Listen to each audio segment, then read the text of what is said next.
Hey friends, welcome back to my channel. It's Tori, and today we are going to do a book haul. So recently I went to Dragonsteel Nexus 2025, which was amazing, and I was actually quite proud of myself for my self-control. I did get quite a few books, but I traded for half of them at least. So that was definitely a good chunk of the stack that I was trading with other authors and being gifted books, which was very, very cool. And another half of the stack that I did purchase. But I have been getting some early Christmas gifts. I have been getting some things that I've been waiting on for a long time, and I figured let's do one more end of the year book haul just to close out 2025 and go into 2026 with our Read Your Shelves challenge mentality on. And if you don't know, when I did my bullet journal setup for this coming year, I actually have a strict limit of 50 books that I'm allowed to buy in 2026. And once that number is full, I cannot buy anything else. So that's hopefully going to make me a lot more thoughtful about what books are coming into my library. And also it's going to encourage me to read more books than are coming in to my house for the year, which is going to be great. So let's get started with the books that I was either gifted or traded for in the last couple of months. The first one I literally just got today. A couple of these are brand new, showed up on my doorstep today, and I'm so excited. This is a Christmas gift from my good friend Chris at Christopher Navo. And anybody that I mention in this video that is a booktuber, please go down in the description box below and show them some love on their channels.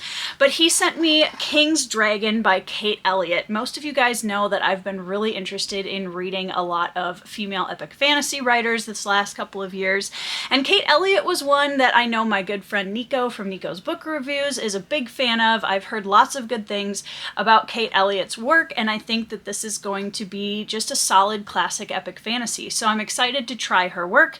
I think this is part, I don't want to say it's a trilogy, it might be longer than that. You guys will have to help me out. This might be a longer series, I cannot remember. So all of you Kate Elliott fans out there, let me know how long this series is and what I'm in for, because I honestly have no idea.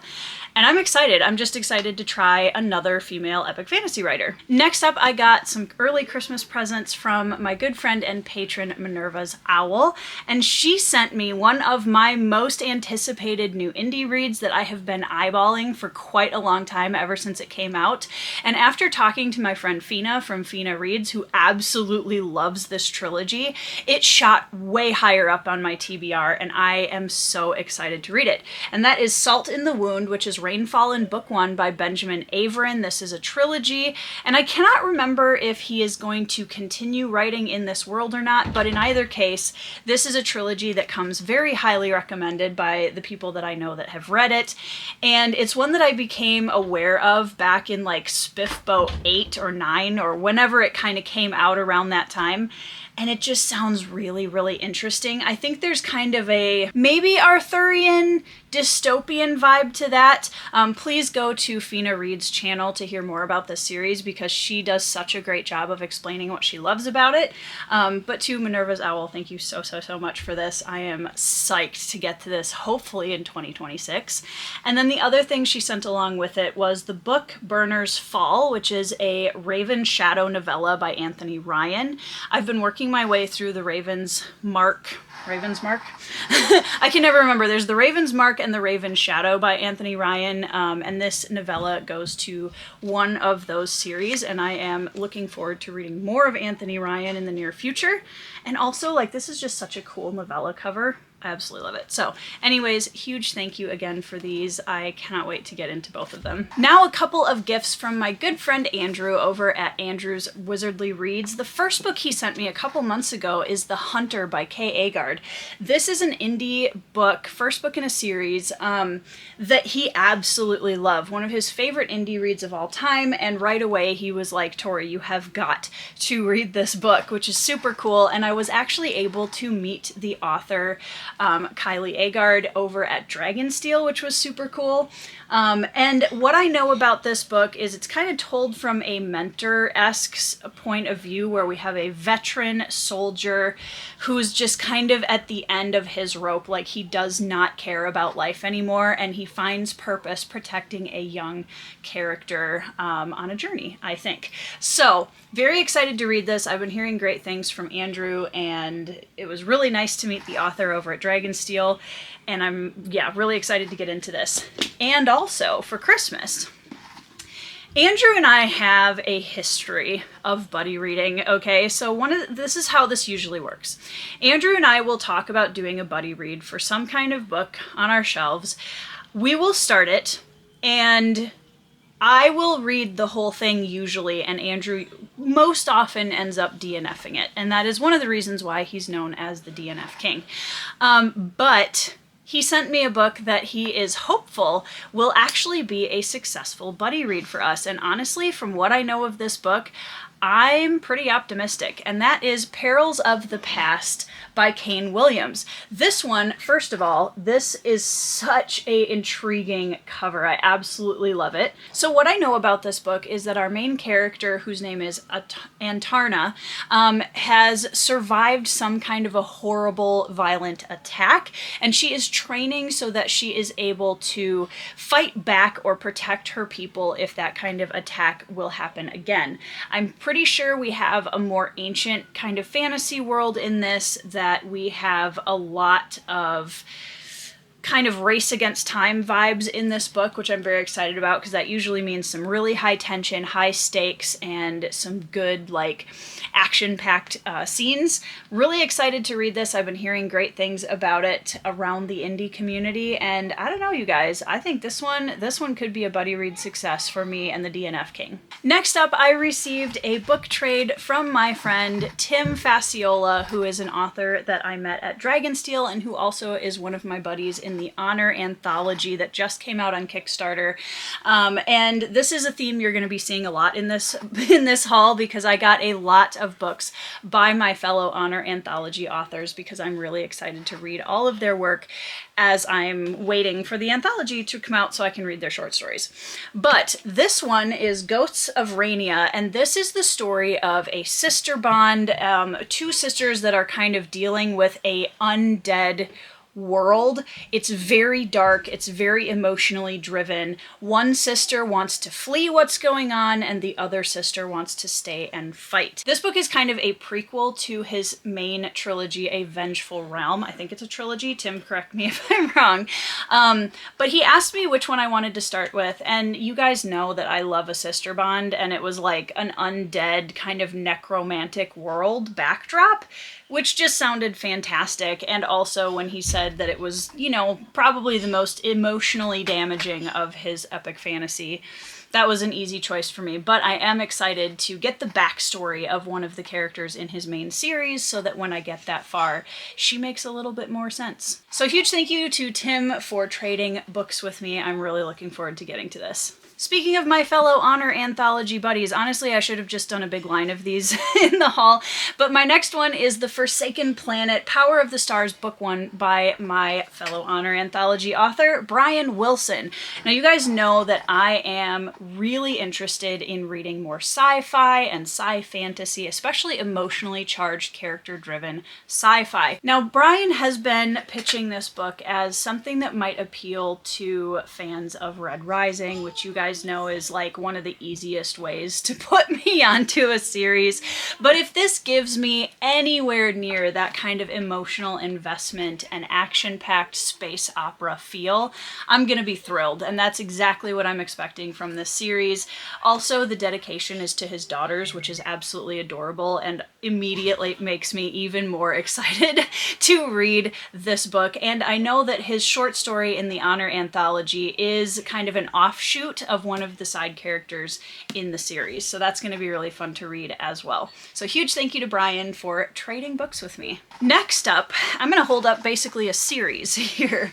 This is the Pelennor series by Alison Grogan, and this one was recommended to me by patron and friend Leah, and she asked me if she could send me a book, And I said, sure. And the next thing I know, I had the entire series. So Leah, thank you so much for sending me this series. So what I know about this series is that it is, I think, more on the YA, like classic epic fantasy side of things. And we have a main character named Mered who was a slave after her family was destroyed in a terrible war. And that's pretty much all I know about it. But Leah recommended this so highly and thinks that I'm really going to enjoy the story. And I am always looking for some really solid epic YA to read, especially since I have young readers in my house that are going to be heading this direction very, very soon. And now, if I like the first book, I have all 4 in the series, and I'm really excited to try something a little out of my wheelhouse and also jump back into some really well-written YA. So Leah, thank you so much for sending me very generously this series. I'm looking forward to checking it out. Going back to my Dragonsteel haul, this was another book that I was able to trade for. Really, really excited. This is The Legend of by Erin N. Hall. This book has been making the rounds, especially on Instagram, and Erin is kind of gaining some notoriety for doing some really funny videos on Instagram. But the book itself, I think, is a bit of a satirical / funny exploration of fantasy themes. We have a young man who's a Knight Sir Dashing Jr. Yes, and the only reason that he's been knighted is because his amazingly heroic father can't be knighted twice. And he goes on this journey of self-discovery and proving himself to show that he is in fact worthy of the knighthood he's been given. And you guys know that I am a little bit picky when it comes to quote-unquote funny fantasy, but honestly, Pratchett has completely opened up my entire world of wanting to try more of that, and I do really love a book that knows fantasy so well that it's able to make fun of it and create something out of that that's really funny and witty and enjoyable to read. So I am psyched to read this. It's going to be very different than my usual fare of fantasy, and I honestly feel like that is completely okay. But yeah, it was really, really fun to meet Erin at the convention, and I cannot wait to check this book out. And yeah, I've just honestly, all of these books, you guys, my TBR for 2026 is kind of flying out the window because I'm so psyched to get to all of these. Next up is yet another book from the Honor Anthology crew, and this time it is a YA Dragon Rider fantasy from married co-author couple Blake and Raven Penn. This is The Dragon Thief, the first book in their Skystone Chronicles, and this one is about a young thief named Asher who is an outcast in his country, and he's also magically gifted in a place where that's kind of frowned upon and potentially hazardous. And he is put on a path to potentially avenge the death of his mother and steal a dragon egg. Now, I know that this series has been getting a ton of really, really positive feedback, and Blake and Raven's booth was packed the entire time at Dragonsteel, so I am really excited to check this out. And yet again, I'm always looking for epic YA series that I can hand to my son, who is a voracious reader. So I have the added benefit of reading this as a series that we can potentially enjoy together. So huge thanks to Blake and Raven Penn. Guys, go check it out. And also from the Honor Anthology crew, I don't know if you guys are sensing a theme here yet, but my friend Dave Jennings, DL Jennings, we swapped books, and the one that I got from him is book 1 in his trilogy, I think. I always think everybody's writing trilogies, and then it comes out that they're like extending the series, so like, correct me if I'm wrong, but Gift of the Shaper, book 1 of the Highglade series by D.L. Jennings. What I'm expecting from this book is a fight between good versus evil. We have a young protagonist who is a blacksmith's apprentice that kind of gets trapped between this massive conflict between gods and mortals, and I am just looking for a really solid, classic, epic fantasy, great time, and I think I'm gonna get that with this. Both sides of this conflict are vying for a key that can unlock the other world, where there is some kind of entity known as the Breaker of the Dawn, I think? Yeah, Breaker of the Dawn, that has been trapped there for a really long time. And I don't know what kind of chaos that's going to unleash on the world, but I bet it is going to be epic. So again, huge thank you to D.L. Jennings for swapping books with me. My next trade was with author Kate Corsack, who is the author of Guardian, book 1 of the Velicor epic. This one features main character elves, which I always think is really fun. And basically it is a classic epic fantasy for fans of things like Lord of the Rings. In this novel, we have a magical kingdom that is the last, basically, bastion of magic in this entire, I think, continent.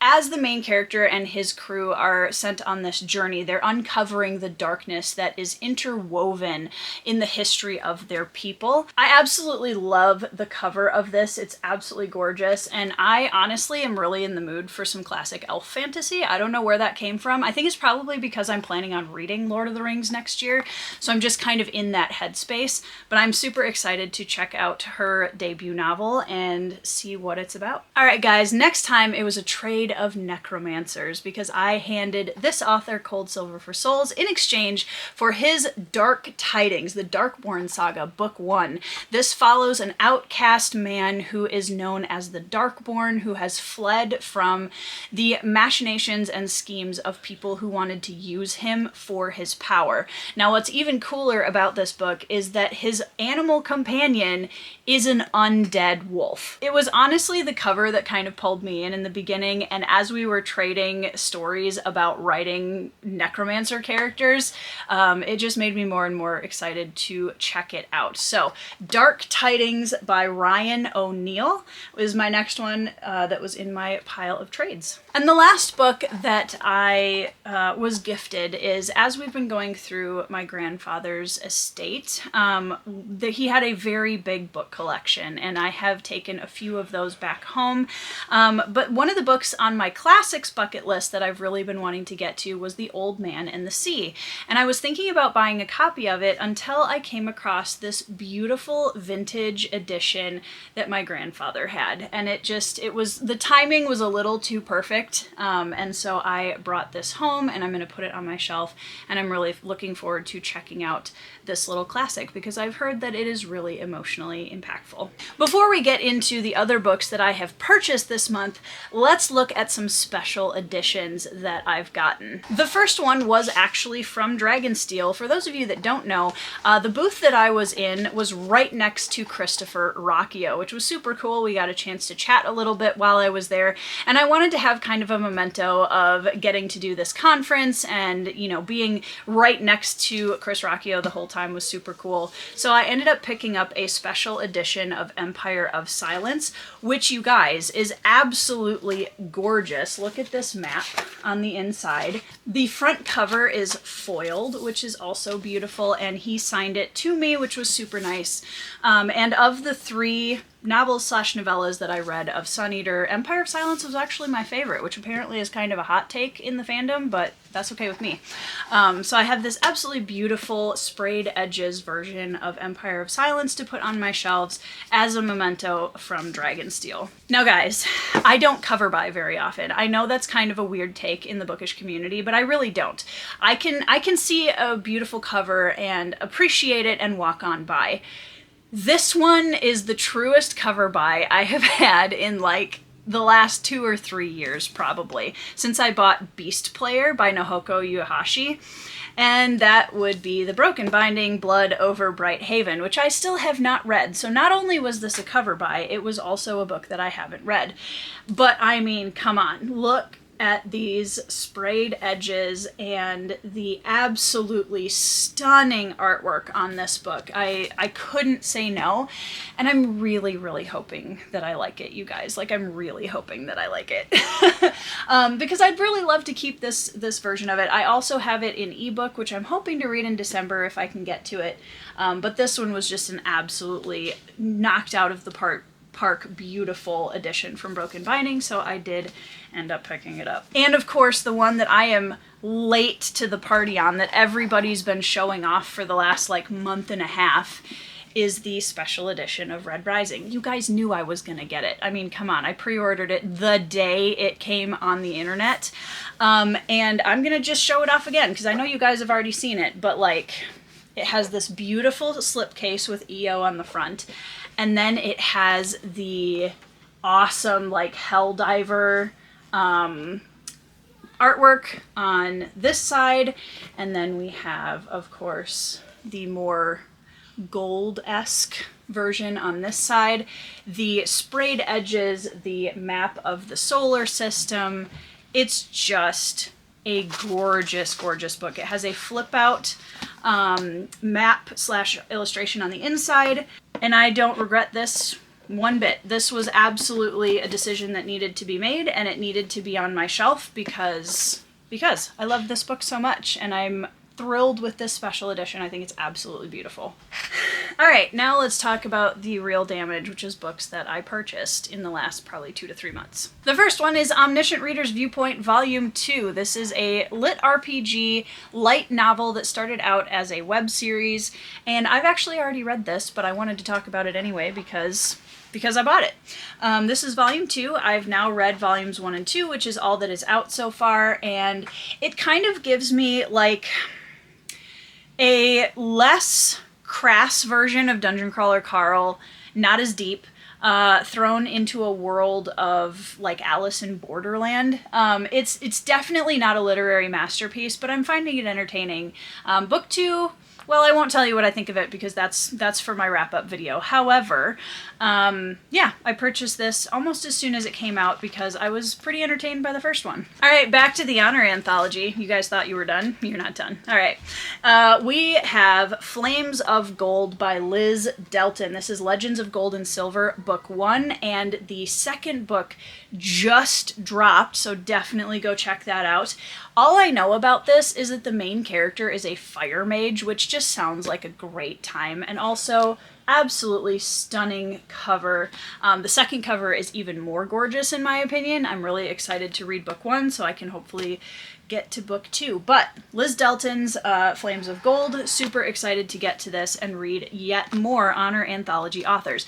There's 21 other people in this anthology, you guys, and I think I owned 3 or 4 of them when we started. So I am slowly going through and picking up at least one book from all of my Honor Anthology buddies because I'm excited to check out their work. So, also at Dragonsteel was, you know, it was not as bad as it could have been. It really wasn't.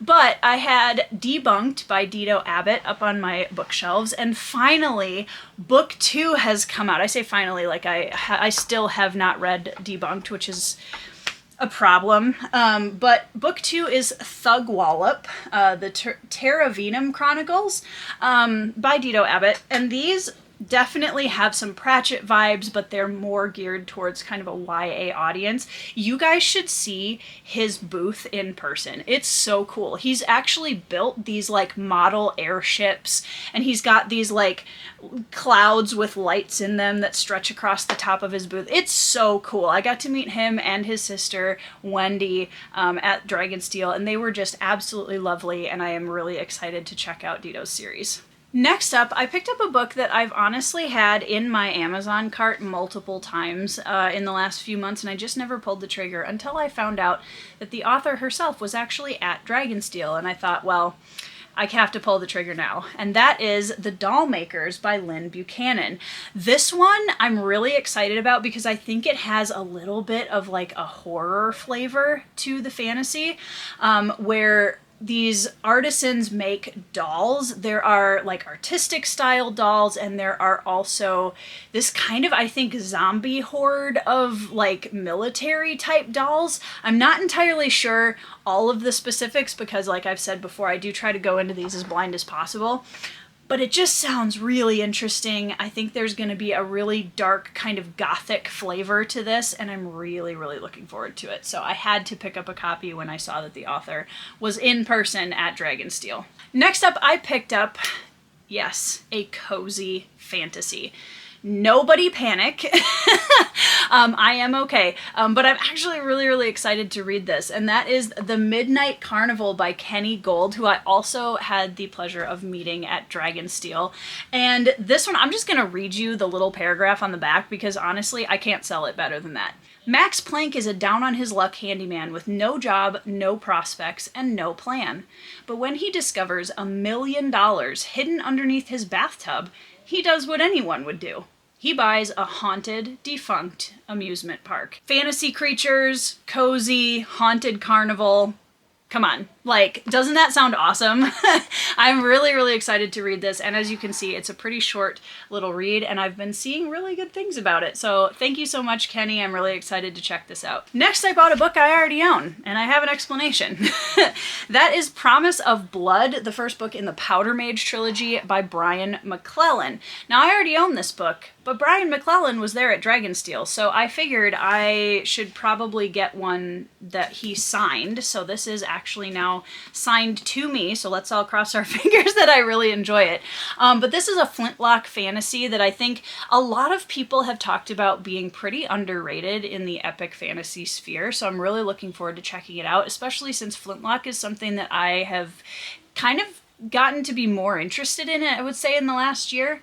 But this one is now signed, so I'm just basically swapping it out with the one I already had on my shelf, and I did get to meet him, which was pretty cool. So that was my next purchase. Next up, I purchased Lightwalkers by Jacqueline Holmes. This is a story about two kind of sects of people. You have the Downlanders and the Lightwalkers, and they're very suspicious of each other, and there is some kind of deadly force in the world where there's amorphous shadows that can come out and touch you, and if you do, everything, whatever they touch, dies. And our main character is a outcast with this like hollow eye who somehow has a sort of a relationship with this kind of shadow threat that's going on, and it just sounded really fascinating. You guys know that I like some interesting, darker world building, so this sounded right up my alley, and I'm really excited to check it out. Alright guys, so there are 3 more Honor Anthology authors that I need to hold up here. The first one is Daughter of the Sun by Amanda Aller. So our main character in this, Solyana, she is born without a magical gift, and she is sent on this journey to unravel mysteries of the mysteries of her people, but in an area where all previous expeditions have led to the death of people that traveled there. And she sounds like is kind of on unstable terms with a lot of the other people in her community. And I think this is a trilogy also, pretty sure, the Mothmar trilogy. It's a Mothmar novel, book 1, but I think it's a trilogy. But also loving the front cover. It's really pretty, and I'm really excited again to get into some solid YA fantasy. Next up, we have another author that I was privileged to meet at Dragonsteel, and that is Brady Hunsaker, who wrote The Depths of Vanolf, which is Grimnir Chronicles book 1. Now, this book is really interesting from a world building standpoint because there's a tiny island surrounded by this like jagged cratered mountain range, and it's magically protected. It is the last bastion of humanity in this world, so we already have kind of a survival aspect to the story. Now, Vanolf itself is a cave where people from this community go in, hoping to gain some kind of magical power that will assist their community and help the survival of mankind. But it's kind of a Russian roulette. You don't know what you're gonna get. And I just think that this sounds really, really fascinating. You guys know that I love a survival fantasy, which I am expecting from this. And also, let's just talk about how awesome that cover is. It's beautiful, love it. Very excited to read this, and it was really nice to meet Brady at Dragonsteel. Last but not least from the Honor Anthology crew, we have The Bartender Between Worlds by Herman Stuernagel. This one is a cozy-ish fantasy about a woman who used to be, I think, a hunter or an assassin, yeah, a hunter of people with magical abilities. And she was really good at it, and she was revered for how good she was at her job until she discovered she also had magical powers. And now she is a bartender. So this one is kind of a low stakes magic, leans more toward the cozy fantasy side of things, and I'm really excited to check this out. The title alone, The Bartender Between Worlds, just really caught my attention right away. I absolutely love that title. So very excited to read Herman's book as well. All right, the rest of these are literally like, it's not anybody I met. It's just books that I purchased in the last couple of months. The first one, shockingly, being Terry Pratchett. The Monstrous Regiment I purchased on our way back from Dragonsteel because we stopped at a Books A Million in South Dakota and they had a massive Terry Pratchett section, which made me incredibly happy. So I wanted to support them, so I bought a Terry Pratchett book. Monstrous Regiment, I don't know much about, but it has been highly recommended to me specifically because I think it's about a young woman who pretends to be a man so that she can join this military regiment, and Terry Pratchettness ensues.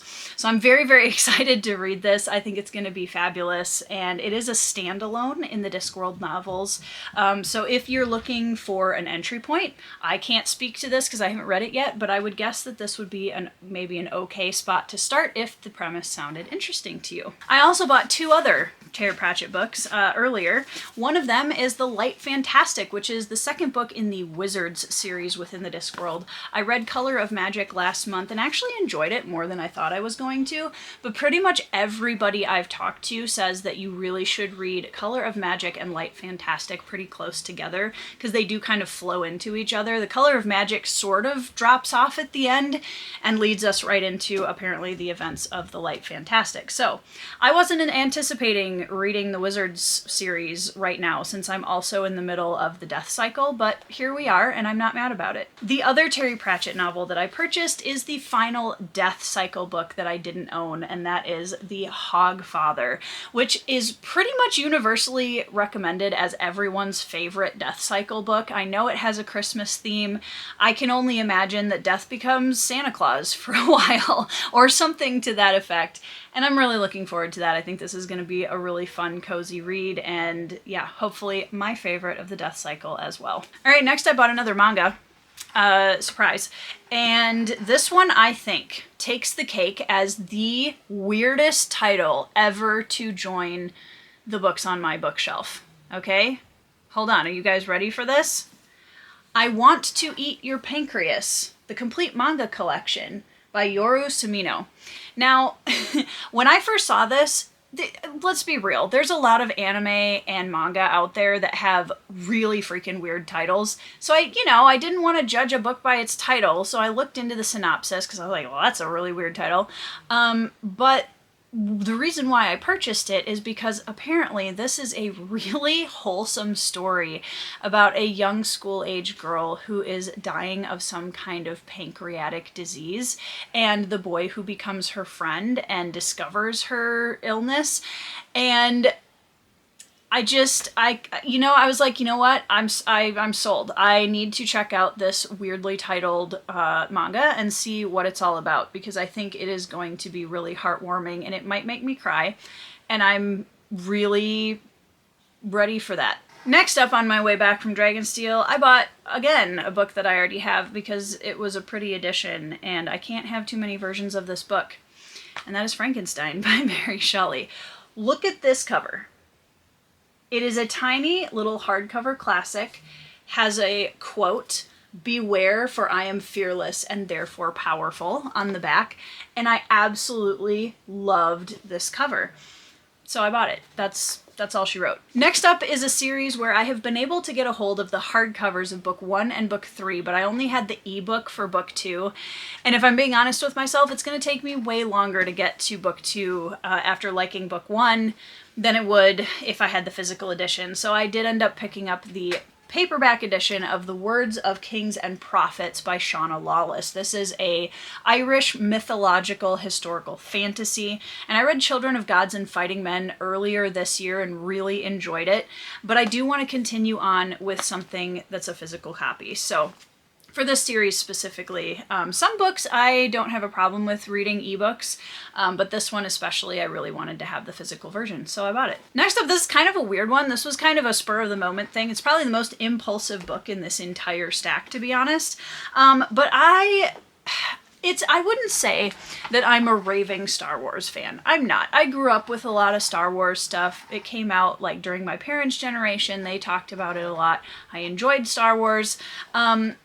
But my favorite character in the Star Wars films has always been Qui-Gon Jinn.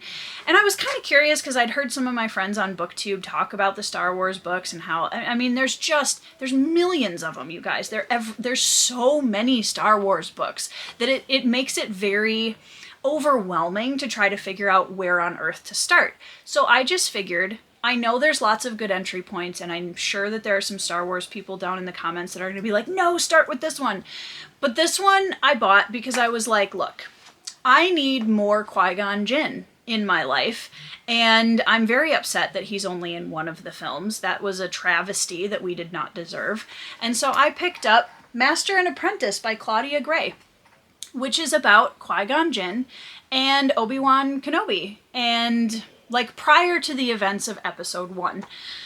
I'm really excited about this. I didn't realize that I was going to get this excited about a Star Wars novel, but here we are, and I'm not mad about it. And I was like suddenly just in the mood to read more of Qui-Gon Jinn's story. So here it is. Another manga, which you guys wouldn't be surprised about at this point, is the next installment of Spy Family, which is a manga that my husband and I are reading and absolutely loving. I haven't tried the anime yet. I've heard it's also very good, but this is the one that just came out, and they were just starting to put these on the shelves when we got to Books A Million, and I was like, I'll take one of those.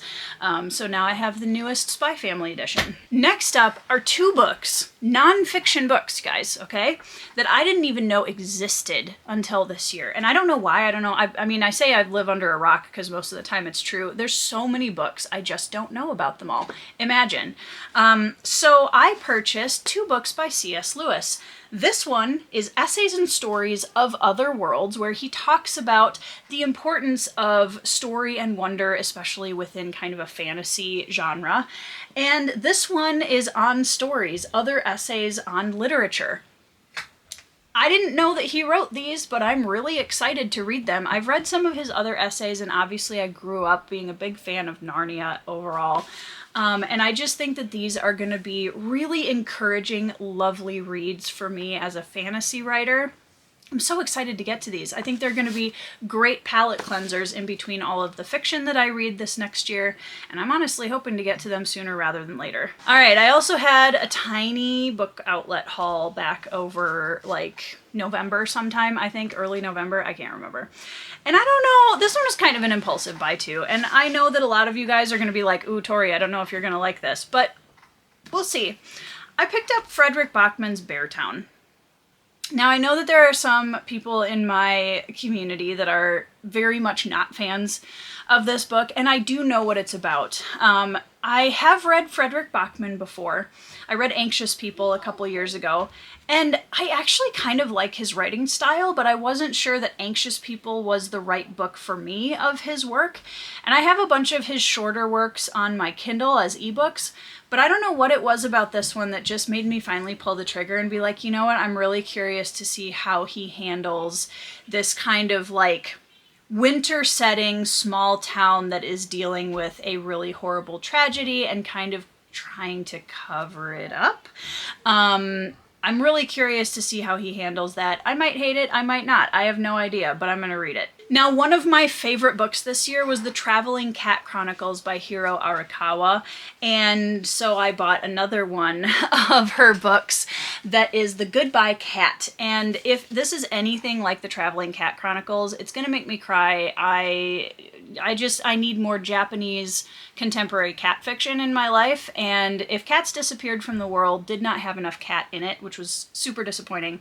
So I got another one of Hiro Arakawa's because I loved her first book that I read so much. The last 2, we have A Canticle for Leibowitz. This one was another kind of impulse buy. It's not as long as I thought it was going to be, but this one is like a post-apocalyptic story about, it's kind of a science / religious, emotional dystopian novel, I think. And I don't know a ton about this, but I'd love you guys' pitches if you've read it and loved it down in the comments. Tell me a little bit more about it. I was hearing some things about this that made me really want to read it, and I do want to kind of bust out of the fantasy subgenres that I've been reading a lot of, and this one just kind of fit the bill, so I grabbed a copy of it. And last but not least, I picked up The Daughter's War by Christopher Buehlman. Goblins, Guts, and Glory. say no more. I don't know that much about this book other than it is set in the same world as his Black Tongue Thief book, and our main character is a female warrior who loses two of her brothers and goes off on a journey that her family doesn't really approve of, from what I understand. And I don't know if this is going to be like fantasy Goblin Killer Mulan or something, but if it is, I'm going to absolutely love it. So yeah, I also have been really intrigued by the cover for quite a while. I do like these high contrast, kind of minimalistic covers with, you know, some good detail once you get up close. So yeah, that was the last one that I purchased in my book outlet haul. Alright guys, so this is part 2 of my book haul, the last book haul of 2025, because I did get a couple more books in, one that I'd ordered, a couple gifts from friends, and then my husband and I did stop at a Half Price Books out on a trip a couple days ago, and I found some fantastic deals that I could not pass up. But I still did pretty well. I only bought 2 books. I was quite proud of myself. So, the 2 that I purchased at Half Price Books, I found a hardcover of one of Janny Wirt's Wars of Light and Shadow books, which I know are really difficult to find. And this is book 4. I have book 1 and book 2/3. I can't remember if the really big Ships of Marior book is both books 2 and 3, and this one follows directly after it. I have to look it up, but really excited to have found this, and especially the fact that it wasn't like a hardcover that was later on in the series, because I'm trying to find some of the earlier books in the series. I haven't started reading this yet, obviously, but I wanted to have the first few on my shelves for when I do start, so I was really excited to find that. Second of all, this was a book that I was planning on buying anyway, and I just got it for a way cheaper price, which is always awesome, and that is An Echo of Things to Come by James Islington. This is book 2 in his Lycanus trilogy, and I'm planning on starting this trilogy with my friend Samwise. Channel will be linked below. In June, I think, next year is when we were talking about that. So keep that on your radar if you want to join us for that. But yeah, $9 for this, and it's basically in brand new condition, which was amazing. So yeah, again, a book that I needed anyway, and I just got it for way cheaper. Also, I finished reading In the Orbit of Sirens by T.A. Bruno in the last couple of weeks. Absolutely was blown away, especially by the last 40% of the book. Holy buckets. Oh my gosh, you guys, what an incredible, thrilling space opera sci-fi. Amazing. And T.A. Bruno's alien and world building, just, it's so vibrant. It's so immersive and vibrant and creative. I absolutely loved it. So I immediately ordered book 2 because I need to know what happens next. There's a time jump between the first 2 books, but the second one is On the Winds of Cassars, and as you can see, it's actually quite a bit shorter than the first book, which I'm not mad about. But this is a completed trilogy, and I'm hoping to order the 3rd book in the next couple of weeks here, so that I have the full trilogy and I can just binge through it. But I'm very, very excited to continue the series. And then I got another book from the Honor Anthology authors, and this one is a military sci-fi space opera called Into the Darkness, a Space Warfare Group Book 1 by Charles Hack. Now this was such a cool pick for me because I do want to get into more of sci-fi, as I've been telling you guys for the last couple of years, and I've been reading a lot of sci-fantasy. I've been reading, like, I've kind of been moving around in the subgenres a little bit. I've read some Elizabeth Moon, so some older sci-fi, and this really piqued my interest because a soldier group, a space warfare soldier group that's military, more like really leans into the military sci-fi, just sounds like a fabulous time to me. And I'm very excited to read this. So I know that this is, I think, 3 books right now, and I believe book 3 is in the works or just came out. I can't remember. I'll have to look it up. But anyways, super excited to read this. And then I got 2 more gifts in the mail. One was from my friend and patron Minerva's Owl. There was another book, so she sent me 2 in the previous part. And then I also got this beautiful novella. Oh my gosh, this cover, you guys. The Lies of the Ajongo by Moses Osei-Utomi. I'm so excited to read this, and I don't know what rock I've been living under, but I thought this was a full novel. So imagine my surprise when I opened the box and it's this tiny little novella, but it's beautiful. It's this little hardcover, and let's just appreciate this cover briefly. I absolutely love, love, love this cover. So thank you so much to Minerva's Owl for sending me that. I cannot wait to read that. That's going to be the perfect little palate cleanser for next year. And then I got a gift from my good friend Kay over at the channel Kay's Hidden Shelf. She and I are doing the Read Your Shelves challenge together again next year. We're going to be doing some buddy reads. I cannot wait. Kayla is an amazing human being and booktuber, and if you're following me, you should be following her as well. So go down in that description box and click subscribe onto Kayla's channel because she makes some incredible content. So she sent me an Adrian Tchaikovsky novel that I've been eyeing up, and I literally almost bought this at Barnes & Noble last week, and then I was like, nope, I'm being good, I'm not buying books. I have a lot of other books I need to get to, even though I really want to read this one. And then to my surprise, it showed up as a Christmas gift from Kayla literally 2 days later. So City of Last Chances by Adrian Tchaikovsky is a story, it's a fantasy, but it takes place in a military hospital tent. Outside of a battle, and I have heard amazing reviews for this book. I think it's a trilogy, and I think it's completed now. But Adrian Tchaikovsky is an incredibly gifted writer, and I look forward to reading more of his work and doing another buddy read with Kayla. So Kayla, thank you so much for this beautiful Christmas gift, and it was almost like you read my mind. I don't know how you did that, but it was really crazy to literally be like, oh, I want to buy this. Nope, I'm being good. I'm not buying more books right now. And then I get it in the mail 2 days later. So thank you very much for that. Anyways, that's actually it now, I promise. So thank you guys again so much for hanging out with me for watching this book haul. Let me know down in the comments if you've gotten anything exciting or if there's anything on your Christmas wish list that you are looking forward to possibly getting bookish wise. And I hope you guys are having a fantastic week. I hope you are reading some 5-star reads, and I will see you in the next video.